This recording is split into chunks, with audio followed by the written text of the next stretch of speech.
Bienvenidos a La Hora del Museo, el podcast del Museo Histórico Nacional. Identidad, cultura, patrimonio y más. Soy Rocío Muñoz y te invito a un encuentro diario con la historia y sus protagonistas.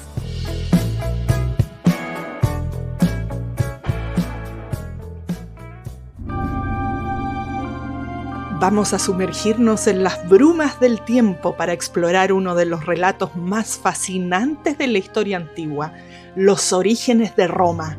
Entre la realidad histórica y la leyenda, la fundación de la ciudad eterna se entrelaza con mitos que han cautivado a la humanidad durante más de 2 milenios. ¿Fueron realmente los dos hermanos amamantados por una loba los fundadores del imperio más poderoso del mundo antiguo? ¿O se trata de una construcción narrativa que los romanos crearon para legitimar su dominio? La historia tradicional nos habla del 753 a.C. como el año de fundación, cuando Rómulo trazó con su arado los límites sagrados de lo que sería Roma, tras asesinar a su hermano gemelo Remo en una disputa fratricida que marcaría para siempre el destino violento de la ciudad.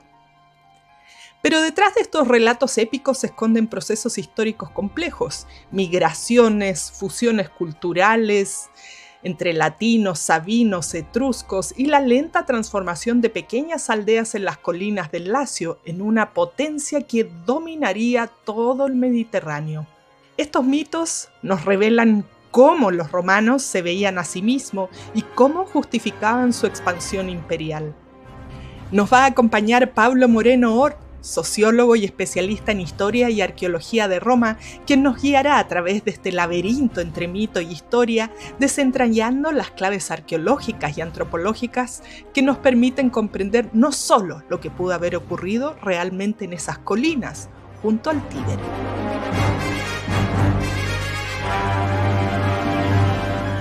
Hola Pablo, qué gusto tenerte aquí en La Hora del Museo. Gracias por aceptar esta invitación que hacemos desde el Museo Histórico Nacional hoy para conversar una historia que nos vamos a salir de las fronteras de Chile para ir al pasado, para ir al origen de mucho de lo que somos hoy, que es la historia de Roma. Así que gracias por aceptar esta invitación y encantados de tenerte aquí. Bueno, un gustazo para mí, porque primero, fascinado de conocer la página de ustedes, porque yo soy bastante ignorante en historia chilena, soy neófito, así que un aprendizaje tremendo. Y con relación a la historia de Roma lo encuentro más que fascinante, porque como siempre digo, Grecia es nuestra abuela y Roma es nuestra madre para nuestra cultura occidental. Y está presente en lo que menos te imaginas. Bueno, a ver si nos puedes contar parte de eso. Yo quiero saber, y en general siempre nos piden quienes nos escuchan, partir conociendo cómo es que las personas se van armando su camino, su carrera profesional, los temas que apasionan y cómo llegaste tú a enfocarte en Roma, que por cierto vas a estar dando un curso próximamente. ¿Por qué Roma? A ver, la razón es muy fácil. Yo soy chileno, pero podría decir que soy chileno romano, porque pasé toda mi infancia, colegio y universidades las pasé en Roma.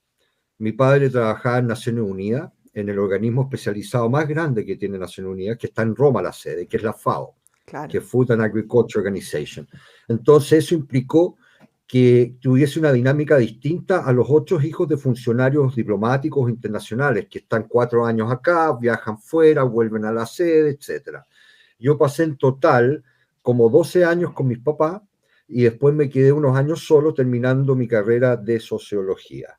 Yo estudié con los jesuitas en la Gregoriana, como sociólogo, pero también empecé moviéndome con los temas de arqueología con la Sapienza y me metí en la red de arqueólogos de aquel entonces, que son padres de la arqueología romana prácticamente, personas que han excavado 60, 50 años en el mismo lugar, y wow, además que la arqueología en parte nace con Pompeya, y después se traslada un poco a Roma, que es algo constante. Roma es una ciudad muy complicada para ver, porque imagínate que todo lo clásico, lo antiguo, casi el 80% podría decir está en el subsuelo, y está. Lo que tú caminas es la Roma renacentista, medieval, renacentista, barroca, que se mezcla con ese 20% de Roma clásica. que involucra 3 periodos, que es la República, o sea, la monarquía, la República y el Imperio. La historia romana en términos de fecha es súper fácil catalogarla. ¿Así? Es complejo contarla, eso sí. Yo pienso, me voy atrás cuando tuve que aprender todo esto para dar la prueba de aptitud en ese entonces. Tenía clases todos los sábados a las 8 de la mañana, había que aprender la historia clásica, Roma por muchos sábados, y no me pareció tan así como tú dices. Así que hoy día quiero redimirme de eso Sí, contigo. mira, y además lo que yo creo que es la diferencia, porque hoy día, bueno, ¿por qué me dedico ahora a arqueología? Ujú. Primero porque yo soy muy realista y objetivo, y para ser sincero, yo amo mi país, pero me cansé del provincialismo político.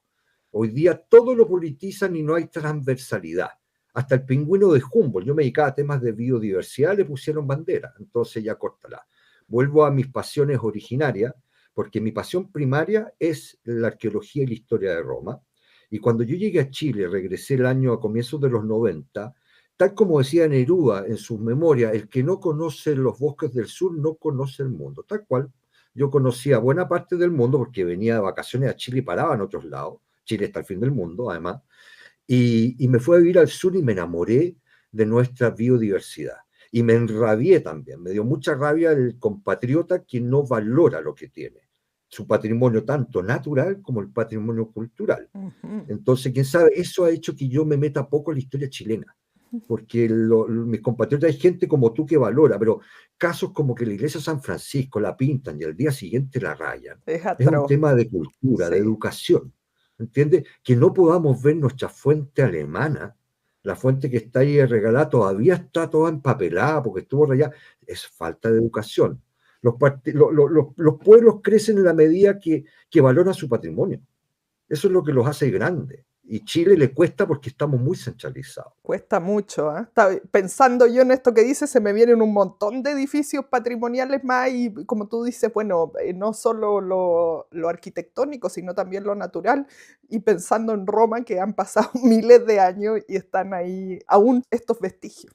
Mira, imagínate que Roma va, la suma de la edad de Roma es muy fácil, porque Roma se fundó en 753, súmale 2025, ¿cuánto tenemos? 2778 años. Roma es una ciudad eterna.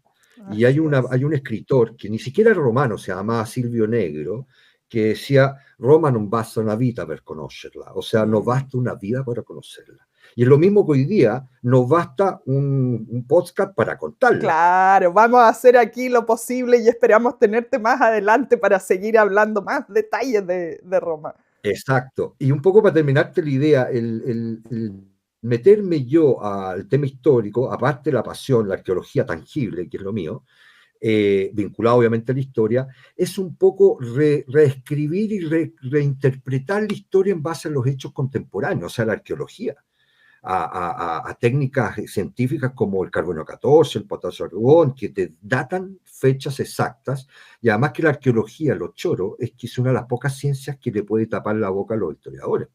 Nosotros, o sea, reescribimos la historia en base a hechos. Claro. Lo otro es la historia, es lo que te hacen saber en base a la impresión o la opinión o al sesgo que tenga la persona.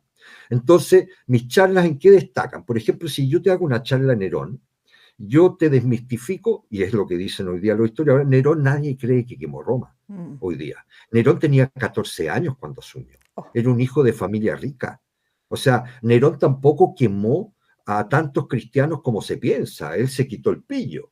¿Me entiendes? Y partió, que ahí estaba Pedro y Pablo, por eso fue tan relevante. A él no le interesaba matar a los cristianos. Y Nerón era muy popular, muy querido por el pueblo y muy odiado por los nobles. Entonces, tú vas reescribiendo la historia y cómo la historia puede cambiar. Imagínate que el incendio hoy día, la mayoría de los historiadores, sin contar la historiografía, porque la historiografía a veces hay un tema de propaganda y un sesgo político, si hablamos de Virgilio, hablamos de Tito Livio, inclusive Plutarco, que vivió después en tiempos de Trajano, la historiografía te cuenta ciertas cosas que a veces no son reales y tú las vas reescribiendo con el tiempo.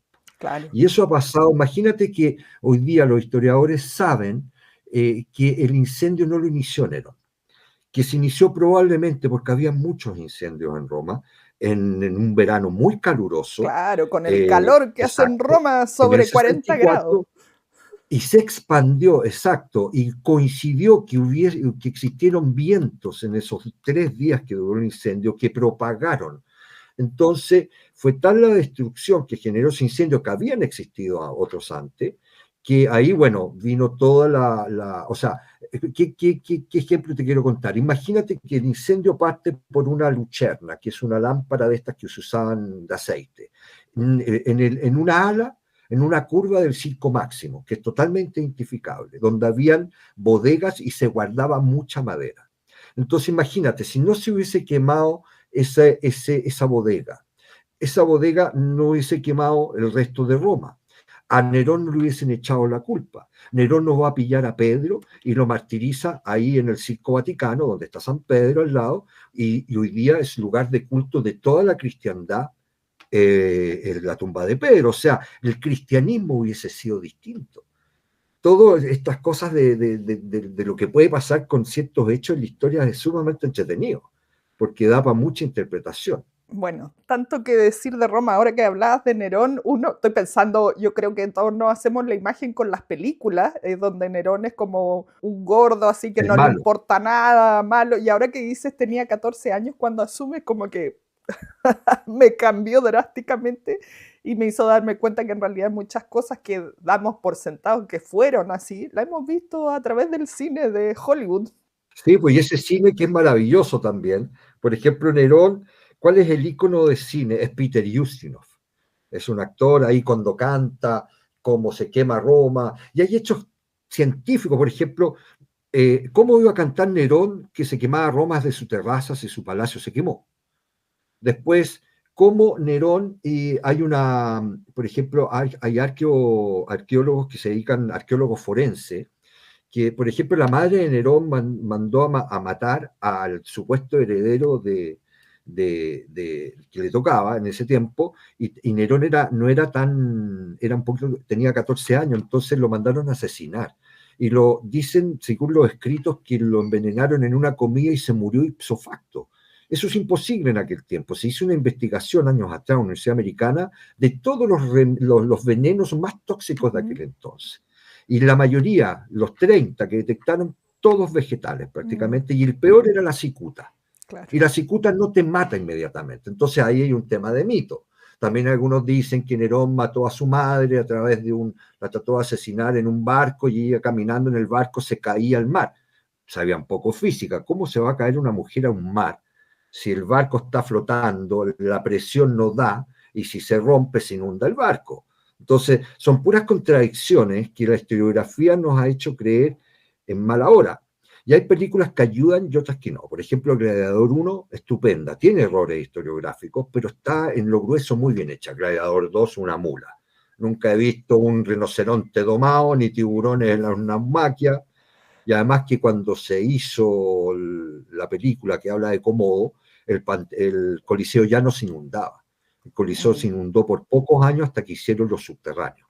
Y después hicieron establecimientos para hacer naumaquiorum, que eran batallas navales. Pero bueno, tú querías hablar de los Sí, sí, orígenes. justo te iba a preguntar en todo caso de Gladiador, a propósito que estábamos hablando de Hollywood, ¿qué tanto había? Opino lo mismo que tú, vi Gladiador 2 y fue, nada, me quedé dormida. Sí, una mula. Sí, No. sí. Y me quedé pensando también en la cicuta que mencionabas y Sócrates. Además, si tú piensas Caracalla y Yeta, que eran los hermanos, cuando ellos cogobernaron, que fue muy poco tiempo, tenían 14, 13 años. Y los que salen en la película no tienen 14, 13 años. Mm, claro, ¿Entiendes? Entonces hay cosas que uno va viendo, pero que en lo grueso ayudan para la historia a difundirla. El tema es ir corrigiendo cuando, no sé, el típico persona que dice cuando Nerón veía que los cristianos eran devorados por los leones en el Coliseo. Pero qué raro, pues Nerón murió en el 68 y el Coliseo lo inauguró en el 79. claro, No había no Coliseo, había. ¿me entiendes? Son esas cosas históricas que a veces pasan. Bueno, ha ocurrido toda la historia, ¿no? Depende del que siga cómo cuenta lo que quién estaba antes, la historia de quién estaba en el poder antes. Vamos a los orígenes de Roma, porque también ahí está este mito que uno se aprende en el colegio, qué sé yo, que Rómulo Remo, no sé si es un mito fundacional, ¿qué de eso más o menos se puede contrastar con datos reales? Vamos a este inicio que tú decías tan claramente con años de cuando se funda Roma. A ver, hoy día la arqueología nos ha dado luces de que algunos mitos ya no son tan mitos. Tienen obviamente algo de leyenda, pero también hay verdad. Lo mismo nos pasó con Troya, lo mismo nos pasó con Micena, hasta que Schliemann descubrió lo que Homero decía en la Eneida o el Ilíada, eran mitos, pero son verdad. Roma se funda el 753 a.C. Roma tiene tres periodos clave. Uno, el 753 hasta el 509, que es la monarquía, donde hay 7 reyes. El 7 es un número recurrente en Roma. 7 colinas, 7 reyes, son más de 7 colinas en realidad, pero las que se conocen son las 7 colinas. Y estos 7 reyes, de estos 7 reyes, hubo 4 que fueron como agrarios, latinos sabinos, que son los pueblos que estaban ahí, y después vinieron la dinastía de los tarquinios, que eran 3 reyes que terminaron muy mal, porque odiaron la monarquía en Roma, que eran etruscos. Pero gracias a los etruscos, Roma es lo que es. Roma no sería lo que es sin los etruscos. Porque imaginarse esa ciudad en el 753, imagínate, estamos hablando del siglo VIII antes de Cristo. Roma tenía competencia histórica con otra gran ciudad que la fundaron antes, como 60 años antes, que era Cartago. Y de hecho, este primer periodo, que es la monarquía del 753 al 509, y que son 7 reyes, con Rómulo el primero, el que funda, que además cogobierna. Rómulo no estaba solo, había otro rey que se llamaba Tito Tazio. Hay todo un tema de vínculos ahí. Además hay cosas que uno no entiende cuando tienen que poblar Roma y tienen que raptar a las mujeres, a las sabinas, las raptan, pero después hay un cuadro famoso que las sabinas se interponen a su pueblo originario con sus maridos y sus hijos que son los romanos. Pucha, que se demoraron los sabinos en recuperar a las señoras, pues si ya tenían hijos, ¿me entiendes? Hay temas de tiempos que no calzan. Bueno, y este primer periodo donde se puede hacer, hay arqueología que te testifica algunas cosas, porque por ejemplo el culto de la loba obviamente es un mito fundacional. El que habla de la loba hecho y derecho es un historiador antiguo que se llama Tito Livio, o sea, de Rómulo y Remo. Y esto después lo fortalece Virgilio. Virgilio es un Augusto, primer emperador, que era Octaviano en un principio, porque César no fue emperador, César fue dictador y pavimentó todo para que empezara el imperio, y ese fue Augusto, el que empezó cuando lo nombran el 27 antes de Cristo, lo nombran Augusto, y ahí empieza el imperio propiamente tal. Y durante todo este periodo, digamos, de la monarquía, que dura del 753 al 509, se dan las bases de la ciudad. Pero después viene la República, donde se van consolidando las instituciones, y eso dura del 509 al 27 antes de Cristo. Y del 27 hasta el 476 dura el Imperio Romano de Occidente, porque Roma sigue todavía en Bizancio. Constantinopla, porque Constantino traslada la capital, dura hasta 1453, cuando los otomanos la toman. Ahí se acaba el imperio romano, solamente que de pagano pasó a cristiano, pero las instituciones eran las mismas. Son pocos imperios como el bizantino que pueden decir que ya inician un imperio ya hecho. Tenía la pega hecha. Claro. Todos los imperios parten de la nada. Y el gran legado de los romanos, aparte de lo práctico, la ingeniería, el derecho y todo, digamos, es justamente este hecho de las instituciones que ellos nos han ido dejando a través del derecho. Ellos, los romanos, copiaban lo que iban conociendo y lo mejoraban. El romano no descubrió la moneda, venía de Oriente, todo viene de Oriente, la agricultura, sí. Europa eran nómadas y recolectores, eran bárbaros. Entre comillas, bárbaro es un término que está mal utilizado porque significa extranjero, sí. No de bárbaro bruto. Cuando uno se dice bruto, como que se acuerda del bruto que asesinó a Julio César. Y era el conjurado más culto que tenía la conjura en los idus de marzo. Entonces, son términos que la historia nos han ido dejando, bruto, bárbaro. Y bárbaro viene del griego barbaroi, porque hablaba, según los griegos, barbaroi, De ahí salió el término y significaban extranjeros y al final significaban que no eran ciudadanos romanos. Así de simple, el romano no era racista, no discriminaba por color de ojos ni de piel. Lo que sí era la plata. Eso es lo que te hacía el nivel. Ya había ciertas clases, plebeyos, patricios, esclavos y distintos rangos dentro de ellos. Pero bueno, volviendo a los Sí. orígenes, tenemos estos cuatro reyes, que son Rómulo, Numa Pompilio, Tulio Hostilio y Anco Marcio, que son Perdón, los reyes aquí sagrados. Pablo, ¿y Remo? Remo, no, Remo se fue Cortina. No, pero ¿estuvo ahí en la fundación? Sí, ellos fundaron, pero porque toda Roma nace como Roma ciudad en el Palatino. Pero Roma ya estaba poblada. Roma ya vivía gente en las distintas colinas, entre Latino y Sabino. Desde el año 1000 más o menos ya había asentamiento. Una duda para dejarte ya hablar de lleno. ¿Por qué razón Roma? Para ser, no sé si desde ya estoy pensando, no sé, en el Cusco, pensando en el Imperio Inca, que por ciertas razones buscaron fundar ahí. No sé si Roma tenía ciertas especificaciones especiales que la Tal cual. hacían única. Roma, ¿por qué nace ahí? Porque si uno piensa, Roma, las colinas, antes de la llegada de los últimos reyes etruscos, era puro pantano, Mm. era zona insalubre. O sea, si tú, el que va al foro romano, tiene que imaginarse que eso era puro pantano, se vivía en las colinas. Pero en el Tíber, en esa zona, más o menos en esa altura del Campidoglio, hacia el Tíber, existe una islita que se llama la isla Tiberina y era el lugar donde se podía cruzar del norte de los etruscos, al sur campano de toda la Magna Grecia. Acuérdate que Italia estaba siendo poblada hace bastante tiempo ya. De hecho, Italia, ¿por qué es tan querida y tan amada y tan linda? Porque es el único país en Europa que está tan asomado en el Mediterráneo que ha estado expuesta a mucha influencia. No solamente fenicios, griegos, sino tú vas a Sicilia y hay cultura normanda. Vas también, o sea, los vikingos llegaron a la Puglia. Y toda esta mezcla que se mezcla después con otros estilos, después viene el arte bizantino, bueno, antes está todo lo que es Edad Media, que es tremendamente rica culturalmente, es pobre en otros Ujú. ámbitos, pero bueno, es otro tema. Bueno, y estos cuatro reyes, que son los reyes, digamos, agrarios, esos cuatro reyes duraron alrededor de 137 años entre los cuatro. Y después vienen tres, que son Ancomarcio, Tarquinio Prisco y Tarquinio el Soberbio. ¿Y por qué? Volviendo a la pregunta, y después retomo los reyes, ¿por qué nace ahí? Porque antiguamente era tremendamente vital comercializar elementos como la sal. Y Ujú. Roma, en cercanías de Roma hacia Ostia, que es un puerto que lo fundaron también en la monarquía, el puerto de Roma, comercializaban la sal.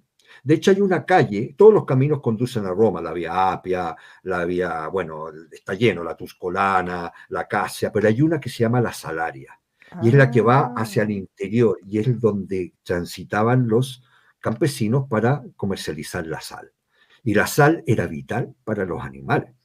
Entonces, era un elemento donde esta isla, la isla Tiberina, generó un vado como un cruce, y justo al otro lado del cruce es donde hoy día está el Foro Boario, el Foro Litorio, el Teatro Marcello, era la zona más antigua de Roma, aparte de las partes altas del Campidoglio y del Palatino, donde nace. El Campidoglio, que es la capital, o sea, es la municipalidad de Roma, es donde nace todo el tema cultural, los templos, porque el Mm. Palatino es donde Rómulo y Remo deciden construir. Hay un vaticinio, como una profecía, que el que ve más aves, si son cuervos, etcétera, el número hace que elija el lugar. Y le tocó obviamente, a Rómulo. Y Rómulo diseñó un límite, el pomerium, un límite sagrado.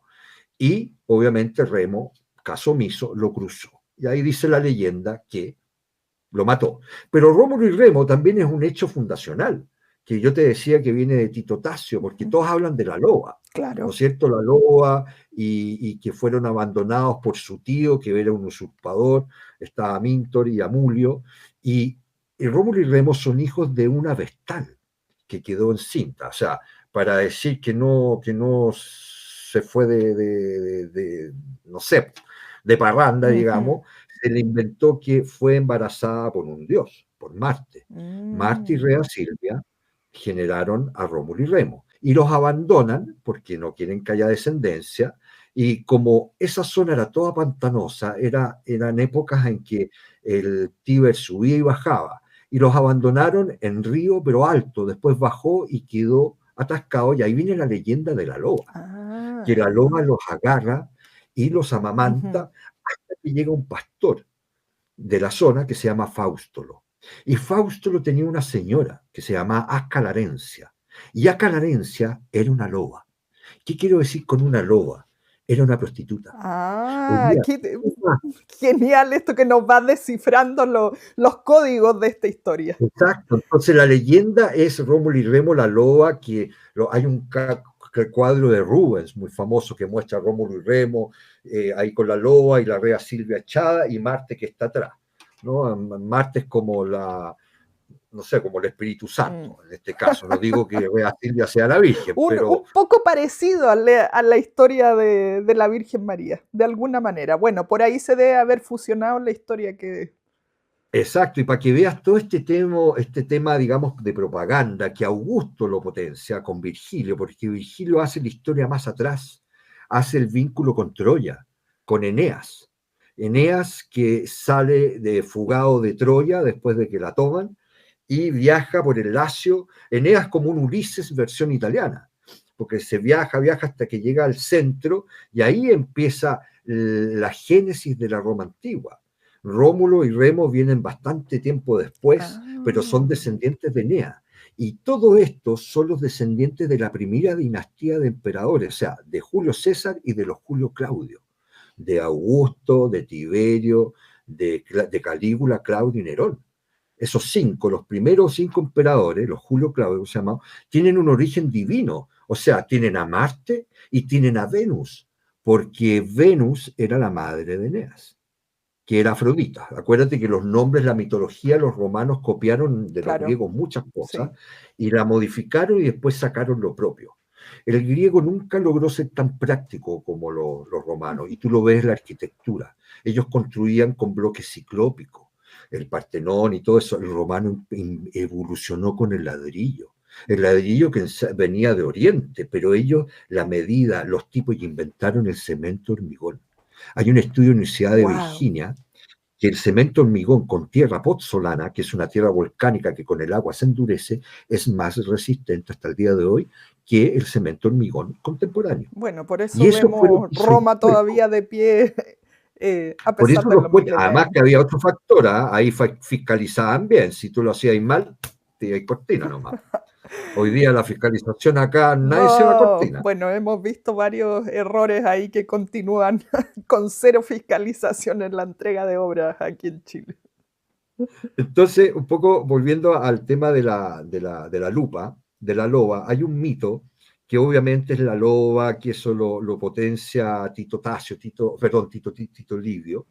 Tito Livio es un historiador que es del año 59 antes de Cristo, y después viene Eneida, que son más o menos contemporáneos. La Eneida es del 19 antes de Cristo, o sea, en periodos de Augusto todavía. Y todo esto se potencia. Augusto se rodeó de una cohorte de intelectuales como Mecenas, que era un príncipe etrusco. De ahí viene el término mecenas, de mecenate. Y Ah, él, Mecenas, generó un grupito donde estaba Ovidio, donde estaba Virgilio, donde habían poetas. Él quería darle cultura, quería darle pedigrí a la cultura romana, porque el romano, siendo objetivo, o sea, el romano era como el chileno chiquitito cogota almeja y camina de lado, comparado con un griego que es un Adonis, bello, claro. habla idiomas y me enseña a mis hijos, pero el romano era bien bruto, si era agricultor. El romano comía sentado en una mesa. Tuvo que, la influencia de Oriente evolucionó el triclinium, que es esto típico que uno ve que están acostados comiendo la uva, Claro. etcétera. Todo Son esto costumbres. idea de la bacanal romana. Exacto, que es una de las tantas cosas que pueden afectar, pero eso no fue la causa de la crisis del imperio. La causa de la crisis del imperio es la mala administración, la dejación en el funcionamiento de las instituciones. Y obviamente que vinieron emperadores que no eran romanos de la península, eran romanos de ciudadanía, pero eran bárbaros, en términos que no eran muy letrados. Ujú, Entonces, ese legado que nos deja Roma hoy día, lo tenemos presente en cosas que ni te imaginas. Por ejemplo, tú cuando llegaste a tu oficina o a tu ujú. casa, tú cuando sales de tu departamento, ¿para dónde abres la puerta? ¿Para adentro o para afuera? Para adentro. Ya, todas las normas de seguridad dicen que hay que abrirlas para afuera. Si hay un Claro, incendio, tú no puedes patear la puerta si estás abriéndola para adentro. Tú vas a exactamente. un colegio, un hospital y pateas la puerta para afuera, Sí, para ahí arrancar. sí. Sí, El en las romano, escaleras, en las salidas de emergencia. exacto, el romano, en la antigua Roma abría la puerta para afuera. Pero como la ciudad empezó a crecer y el suelo público, si tú abrías la puerta para afuera, ocupaba espacio público. Y eso se pagaba. Y si no lo pagabas, te multaban. Y si te multaban, teníais problema. Entonces el romano dijo, ¿sabes qué más? La hago para adentro. Pues alguno me dijo años atrás, no, es que es mala educación abrir la puerta para afuera y pegarle a los invitados. ¿Y tú crees que a un romano le va a importar pegarle a un invitado si se está quemando?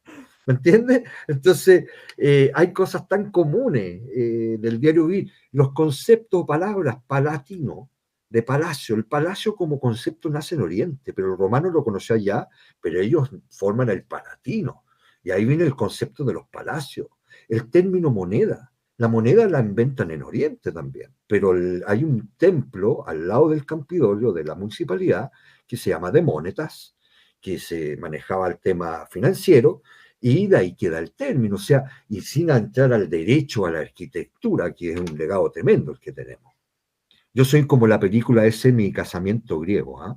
Donde todo viene de Grecia, el Sí, papá de sí, la todo, novia. todo lo Hasta el inventaron papel los griegos. confort venía de Grecia, bueno. Sí. Bueno, yo no digo que sea tan exagerado, pero sí hay muchas cosas que se vincula a Roma en el diario Viene de vivir. Roma. Bueno, también Oye, dentro de y la en este periodo gastronomía fundacional, para también. Sí, terminarte, te hablé de 4 reyes: sí. Rómulo, Numa Pompilio, Tulustilo y Ancomarcio. Rómulo empezó a gobernar con otro personaje que se llama Tito Tazio, porque la monarquía dura hasta los etruscos, los últimos 3 reyes, que hacen mucha ingeniería, tienen mucho vínculo con la cultura de la Magna Grecia, son como los letrados. El rol de la mujer de los etruscos es totalmente distinto que en Roma, tenía un pedestal muy alto. Y podríamos decir que la república se inicia por una violación. La monarquía termina por eso, porque Tarquinio el Soberbio, el último rey etrusco, tenía un hijo que se llamaba Sexto y que viola a una matrona romana que se llamaba Lucrecia, Madama Lucrecia, que era la señora de Colatino, que era amiga de Tito Tasio, que es el que gobierna primera vez con Rómulo. Y fue tal la ofensa que expulsan a este último rey, Tarquinio el Soberbio, y trata de volver a Roma y no puede, y ahí se instaura la república, sin entrar en tanto detalle fino, pero nace por un producto de una violación. Y ahí nunca más un rey. Por eso a Julio César lo matan, porque él se había declarado dictador a vida y Mm, era ya lo más parecía a un rey. Y en Roma no quería más reyes. mm, Siempre se gobernaba, la república fue cogobernada, las colegiaturas inventadas en la antigua Roma. El cónsul eran 2, los cargos, los administrativos eran siempre 2, eran colegiados y duraban X cantidad de años para evitar problemas. De hecho, la burocracia, la corrupción la inventan los romanos. Siempre me dicen Italia que es preciosa, bella, ¿eh? Sí, es bella, pero hay 1000 razones para amar a los italianos y hay 8000 para odiar. bueno, y O la sea, mafia. no, y no solo la mafia, la vida, ya la cosa burocrática. Una página de servicio de impuestos internos en Italia se la sueñan y no Ujú. la van a sacar porque le quita pega a los que hacen la burocracia. Esto me recuerda el otro día que veía este juicio del escritor, el que escribió Gomorra, 17 años duró el Sí, juicio. ¡Qué horror! no.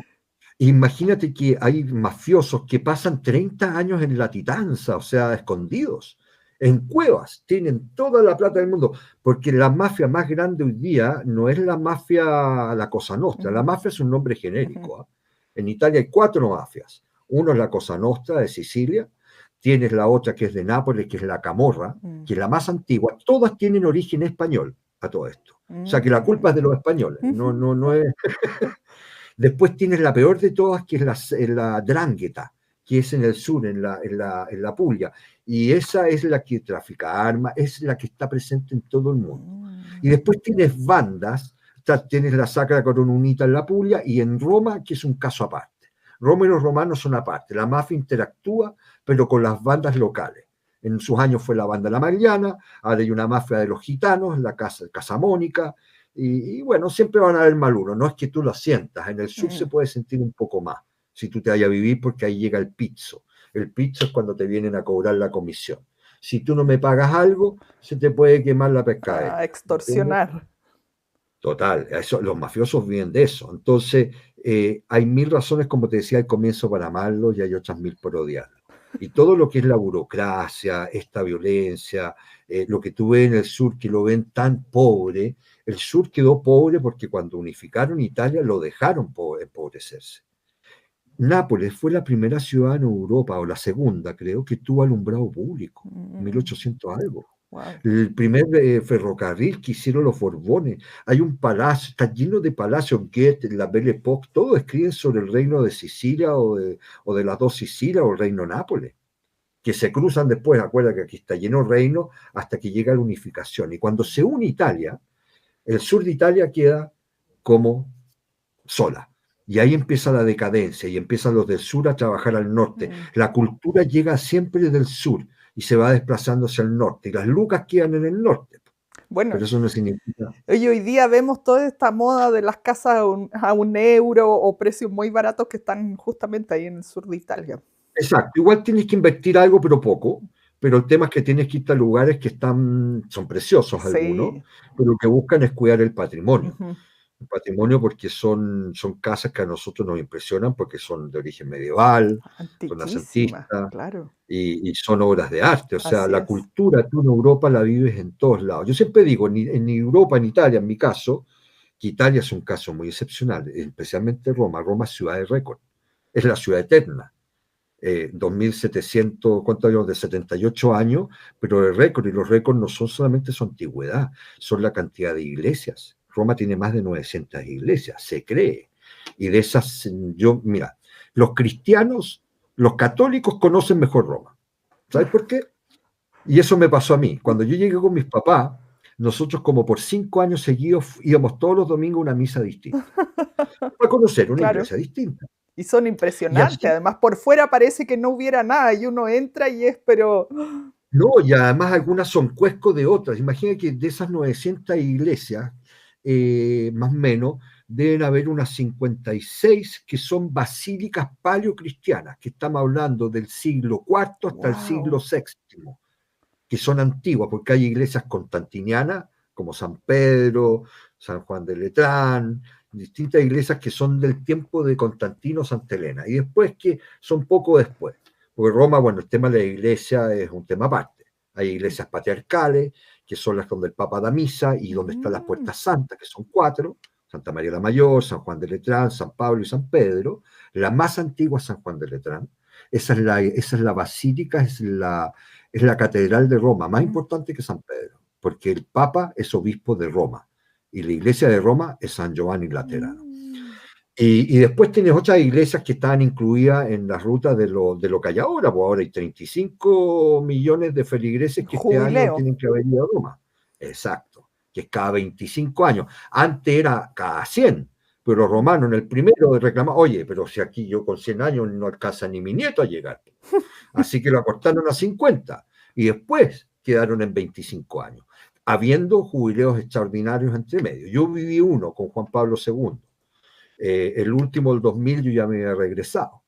Entonces, no, si la historia se va mezclando por todos lados, y esto de la iglesia, y esto es importante para entender la ciudad, a los romanos siempre les han dicho que son opigri, o sea, que son flojos, porque no hacen sus casas. ¿Y por qué no hacen sus casas? Porque aprovechan el cimiento, que ya lo hicieron muy bien en la antigüedad, y va creciendo. Eso hace que el 80% esté conservado abajo. Mm.